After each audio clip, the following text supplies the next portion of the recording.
This is my first training video I will be doing, and this one I will show everybody how to log and capture mini DV tapes into Final Cut Pro. Now, the first thing you want to do before you even open Final Cut Pro is make sure your FireWire cable is connected to your tape deck or your video camcorder or your camera. And then the first thing you want to do after that is open up Final Cut Pro. Now, this will take a second to open up. But once again, I just want to stress the importance of connecting those before you open up Final Cut Pro. It just helps Final Cut Pro recognize the device before it even starts opening. So here we are. I'm in Final Cut Pro. The very first thing I want to do before I start doing anything is save my project. You want to save early, save often with video editing. So I'm going to save this as log and capture training. Alrighty. So I am saved, and I'm going to start logging and capturing. Now, in order to start logging and capturing, you want to go to File, go to Log and Capture. So here's my log and capture screen. Now, first of all, this says Preview Disabled right here. Now, you don't want to worry about this. It always says this when you open it up, so don't panic. It's all good. First thing I'm going to go over is the buttons. These are your control buttons for your log and capture. Here's your play button, and here's your stop button, and of course your fast forward over here and rewind. There's two different methods of logging and capturing. You can log clips individually using this button right here, log each individual clip from what you shot, or you could log everything on one lump sum, and you could press the Capture Now button right here, and you would capture everything all together and then go and break your clips up after that.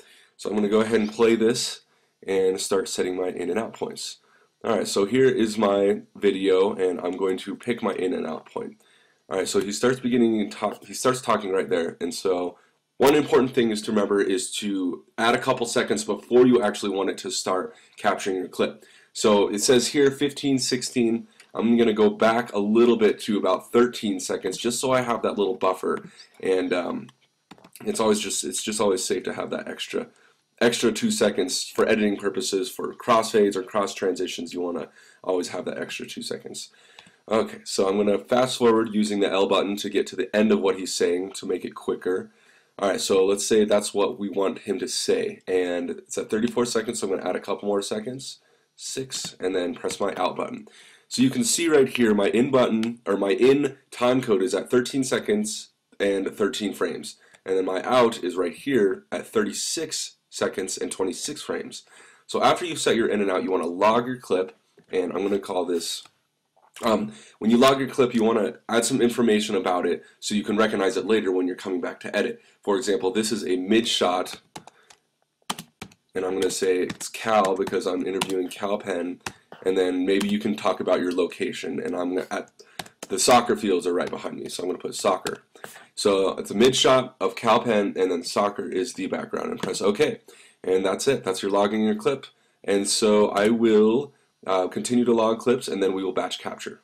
Alright, now I have finished logging all of my clips, and now I want to batch capture. So we can get rid of this log and capture window for now, and you want to take these ones up here and you want to batch capture these ones. So select all the ones with the red lines through them, and then you want to right click, or for my computer it is control click, and then press batch capture.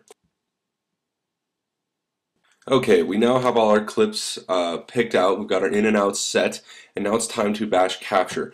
But before we batch capture, I'm going to remind something.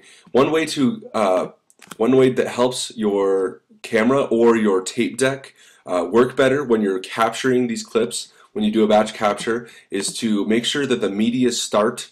The button is pointing down. This arrow presses down, and all you have to do is click this one right here, and you want it to go down. That way it'll start from the first clip that's on the tape, the one at the very beginning. You can see the time code says 13:13, and then 1:14. The next one's at 3 minutes, the next one's at 5 minutes. You just want to make sure it starts at the beginning of the tape and then goes all the way through the end. That way the tape deck doesn't have to rewind and fast forward through all of this stuff. So I'm going to click this and press batch capture.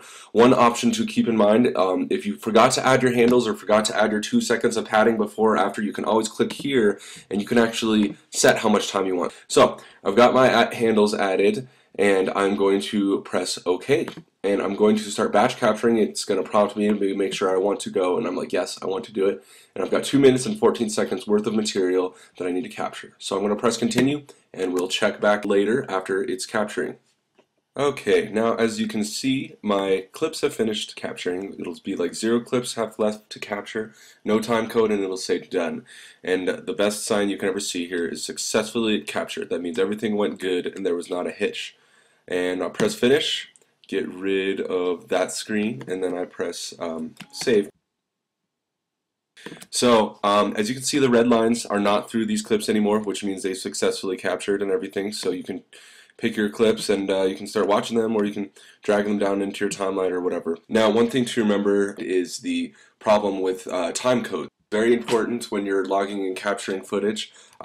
Basically, the tape has a time code on it that the camera reads, and the camera will read the time code, and that's how it decides that this first clip starts at 13 seconds and 13 frames. The second clip starts at 3 minutes, 32 seconds, 27 frames, so on and so forth. If I had for some reason decided to eject the tape between one of these two clips, it would reset the time code to 0. So earlier on the tape it would be at 1:14 and then it would go back to 0, so this one could possibly be at 1:14 as well, or it could be at like 2:20 or something like that. If you're going to be doing some filming, you want to try to film it all without ejecting the tape, otherwise you're going to come up with time code problems. You have your clips captured and you are ready to edit.